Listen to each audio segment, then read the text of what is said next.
सदियों से भी पुरानी। मंगल भवनो अमंगल भारी, प्रभु सुख सीरत अजी गो बिहारी।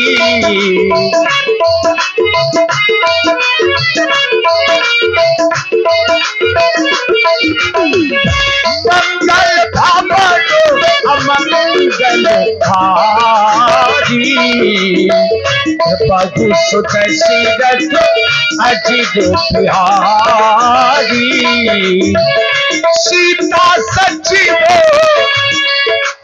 माता सीता जी सचिव यानी मंत्री सुमंत्र जी, दो भाई राम जी लक्ष्मण जी। सीता सचिव सहीने दो भाई, संग पेद पुणे पहुंचे जानी।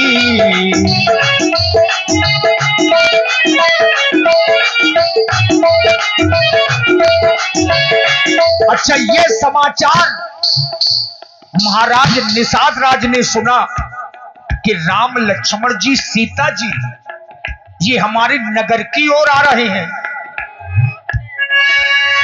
यह सुध को है निषाद जब पाई, मुझते लिए प्रिय बंधु बुलाई, मुझते लिए प्रिय बंधु बुलाई।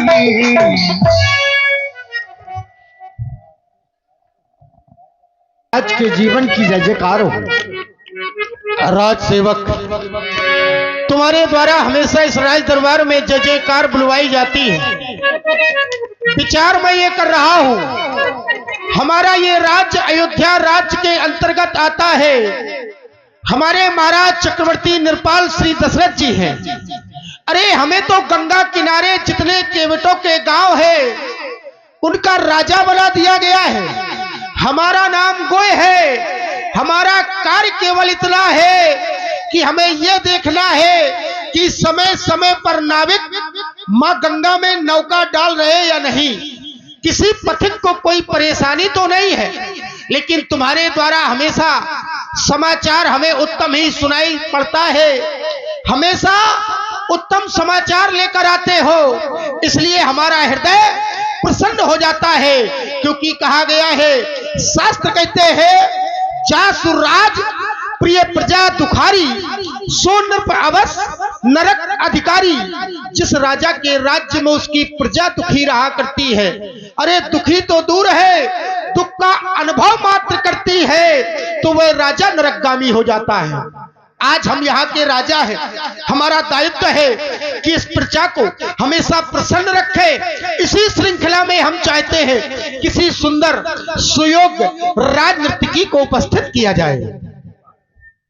राजनर्तकी महाराज के दरबार में अपना गीत लेकर के प्रस्तुत हो। राजनर्तकी का आगमन हो रहा है। राज सेवक, सभी तीर्थों का जल लाने के लिए व्यवस्था करने के लिए आपने कहा था। मैंने समस्त यही आदेश दिया था, क्योंकि अयोध्या में राजकुमार राम का राज्याभिषेक होना है, इसलिए हमें अति शीघ्र ही अयोध्या की ओर प्रस्थान करना है। पर महाराज, वहाँ अपने गुप्तचर के द्वारा एक सूचना आई है। क्या? कि राम जी, लक्ष्मण जी और सीता जी सचिव रथ को चला रहे हैं, वो सभी लोग अपने मार्ग की ओर आ रहे हैं। क्या कह रहे हो? जी, अपने नगर की ओर बिल्कुल रथ पर आरूढ़ होकर दोनों भाई माता जानकी के सहित श्रृंगवेरपुर की ओर। बिल्कुल। अरे उनका तो राज्याभिषेक होना था, लेकिन यदि वो हमारी ओर आ रहे हैं, गुप्तचरों ने ये सूचना दी है, तो हमारे बड़े सौभाग्य का विषय है कि हमें उनके दर्शन प्राप्त होंगे। चलो समस्त प्रवासियों को तैयार करो, उनका स्वागत नगर के बाहर ही किया जाए। आओ। अवश्य। लिए फल मूले भेंट भरी भारा, मिलन चले वही हरसिया पारा। लिए फल मूले भेंट भरी भारा, मिलन चले वही हरसिया पारा परिदान बतो पेट धरी आगे प्रभु पे लोकतो अति अनुरागे प्रभु पे लोकत अति अनुरागे प्रभु पे लोकत अति अनुरागे। और श्री संतोष सिंह जी उर्फ संतू बाबा आपकी ओर से 51 पुष्प मुद्राएं सादर समर्पित है। और आप हैं श्री हे तात भगवान, आज अपनी कुशलता को कहो, पूरे परिवार के सहित आप कुशलता से तो है ना भगवान? आप हमारी कुशलता जानना चाहते हैं नाथ। जिस समय से मैंने आपके इन चरणों का दर्शन किया है, मानो सारे संसार की सारी कुशलता स्वयं चलकर मेरे समीप आ गई है नाथ। कुशल पद पंकज देखे भयउ भाग भाजन जन लेखे। आज इस निखात की गणना भाग्यशालियों में हो रही है। हे भगवान, जो कुछ भी है ये मेरा नहीं है, ये सब आपका है। देव धरनी धन धाम तुम्हारा, मैं जन नीच सहित परिवारा। हे भगवान, मैं तो नीच जाति में जन्म लेने वाला एक तुच्छ प्राणी हूँ। जो कुछ है सब आपका है। जब आप आ ही गए हैं तो एक मेरा निवेदन स्वीकारे, कृपा करिए पुरधारिये पाऊ थापिए जन सब लोग सिहाऊ। हे भगवान, आप कृपा करें हमारे नगर की ओर चले, ताकि नगरवासी आपके दर्शन करेंगे और उन्हें भी आपकी सेवा करने का अवसर प्रदान होगा। क्यों नहीं, ये तो ठीक हो, लेकिन इस समय तुम हमें देख रहे हो, हम अपने माता पिता की आज्ञा को मान करके 14 वर्षों के लिए इन्हीं वनों में आए हैं। और जब तक मैं 14 वर्ष की अवधि पूरी नहीं कर लेता, तब तक किसी भी नगर में प्रवेश नहीं करूंगा। मैं तो केवल वन में ही रहूंगा। भगवान, यदि ऐसा है तो मैं यही व्यवस्था किए दे रहा हूं आपके ठहरने की। ये उचित है। ये सुलसुपा का वृक्ष है, इसी के नीचे मैं कुशाओं की साथरी तैयार। देखिए महाराज गोहने सिंसुपा वृक्ष है। हम चाहेंगे महाराज निषाद राज जी से, सिंसुपा वृक्ष है, इसको लोक भाषा में एक बार बता दीजिए कि वृक्ष काहे का है। अच्छा एक बात बताओ व्यास जी, तुम्हें जरूरी रहता है, तुम जानते सब हो फिर भी पूछते हो हमेशा। हमारी समाज जानना चाहती है कि ये सिंसुपा जो वृक्ष है, देखो ऐसा है, इसको अपनी भाषा में क्या कहेंगे, लोक भाषा में? अभी त्रेता है, त्रेता की भाषा यही है। नहीं वो तो सही, आने वाले भविष्य की भाषा क्या होगी ये हम नहीं जानते। कहीं शीशम तो नहीं है? देखो ये विषय हमारा नहीं है, हम नहीं कह सकते हैं जी।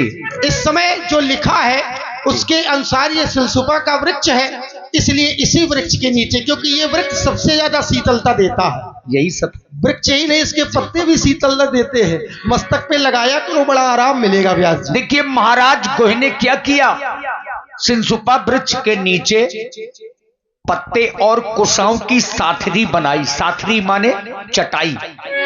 गोहे सवारी साथरी डसाई, कुश किस लय में मृदुल सुहाई।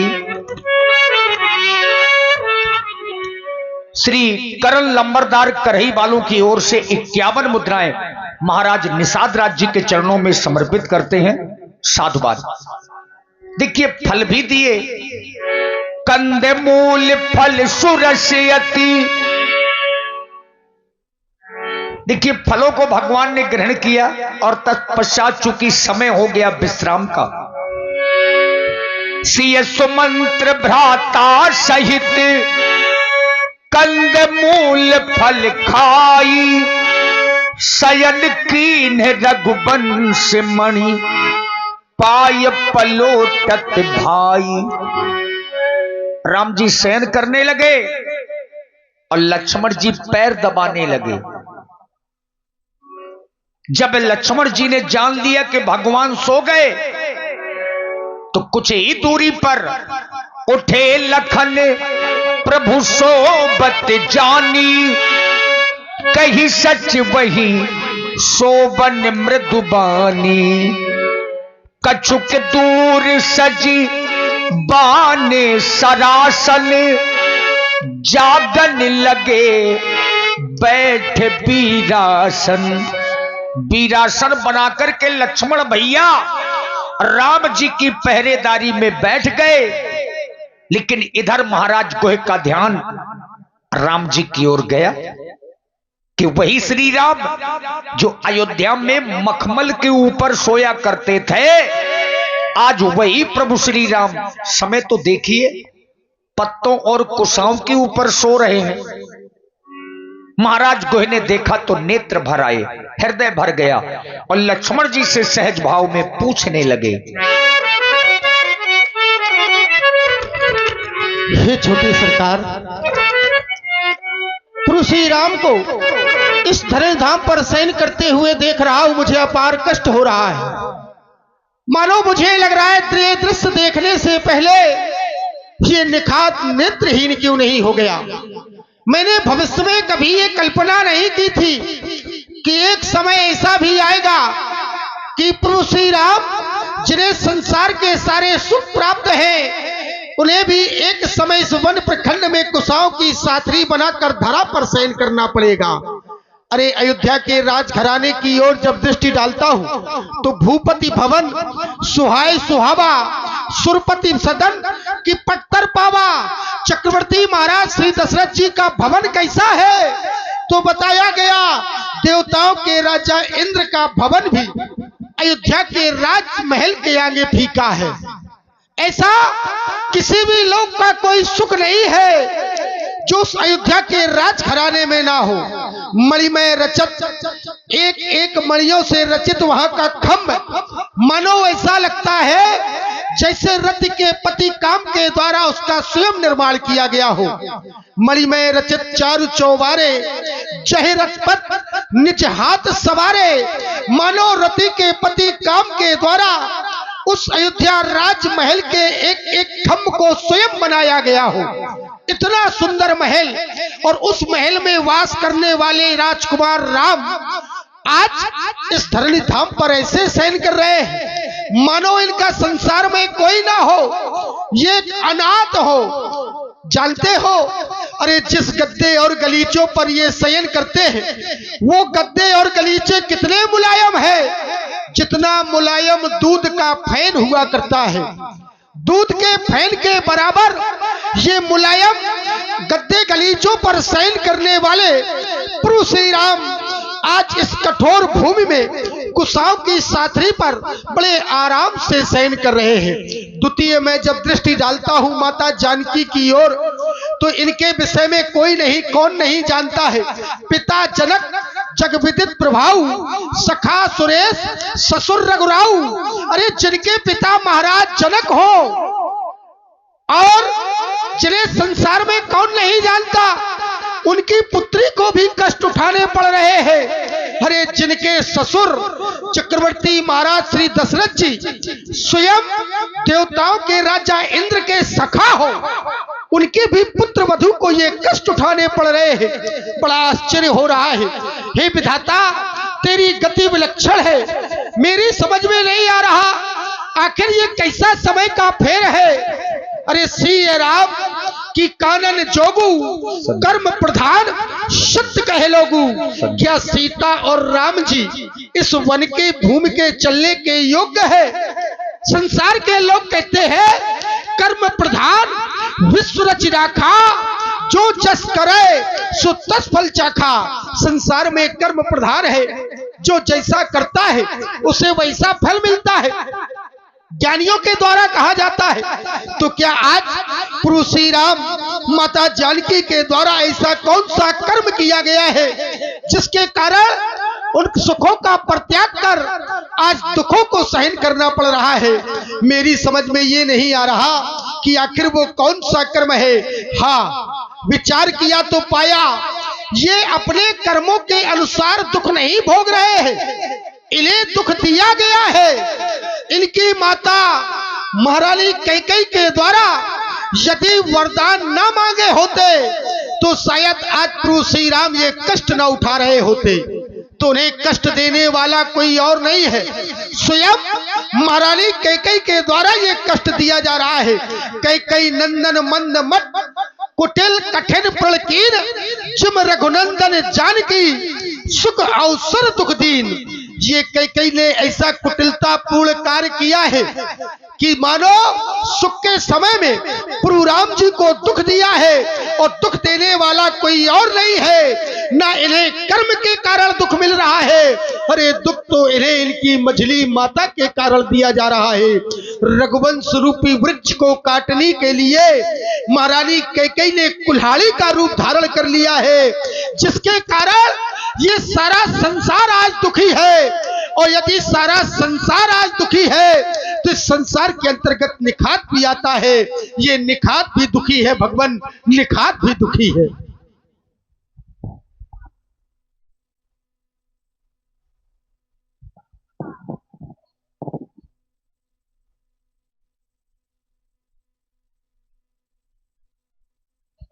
का हृदय भर गया।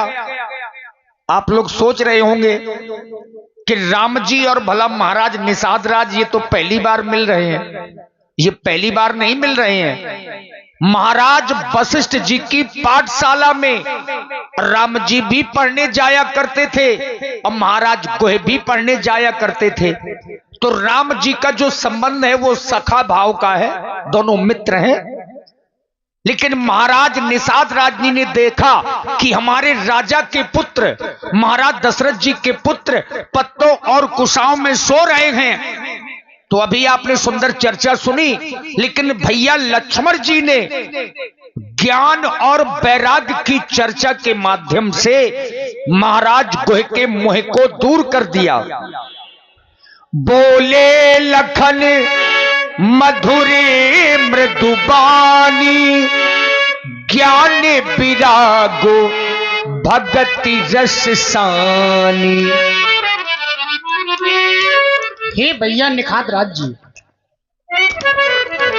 आप माता कैकेयी को व्यर्थ में दोष दे रहे हैं, क्योंकि इस संसार में विधाता ने जिसको जो लिख दिया है सो उसको अवश्य ही मिलता है।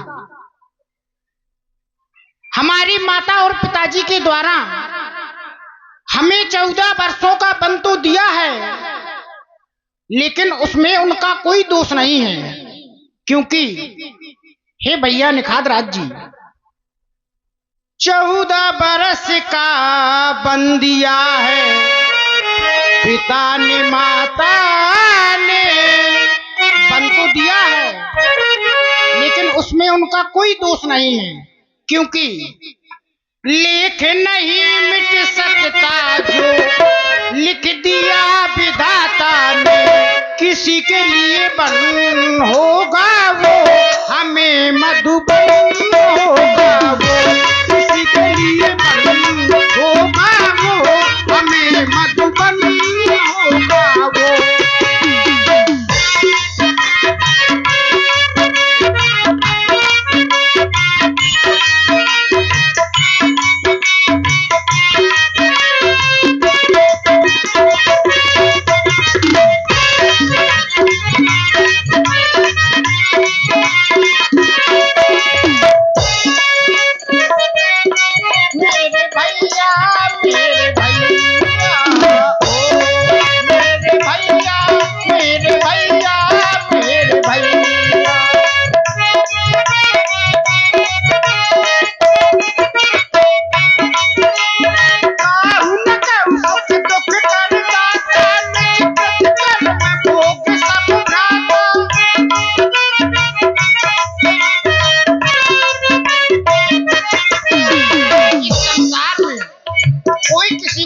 और दुख देने वाला नहीं है।